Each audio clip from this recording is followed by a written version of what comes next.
পূর্বপুরুষ রুষ্ট হলে তা কিভাবে আমরা বুঝব?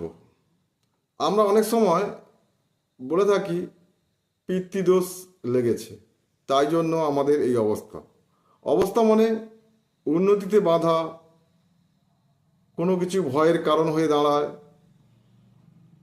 শরীরে রোগ বালাই লেগেই থাকে। তো আমরা কিভাবে বুঝব পূর্বপুরুষ রুষ্ট হয়েছে কিনা? দীর্ঘদিন ধরে গুরুতর অসুস্থ থাকলে এবং ডাক্তার আপনার কোনো রোগ নির্ণয় করতে না পারলে এটি পিতৃদোষ হয়েছে বলে মনে করা হয়। আপনি যদি নিজের রাগ নিয়ন্ত্রণ না রাখতে পারেন এবং অবসাদের শিকার হন, এর ফলে আত্মহত্যার প্রবণতা দেখা যায়, তবে এটি পিতৃদোষের লক্ষণ।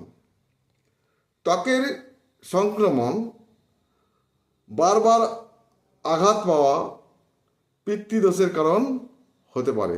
তাহলে এর থেকে বুঝবো আমরা পিতৃদোষ রয়েছে।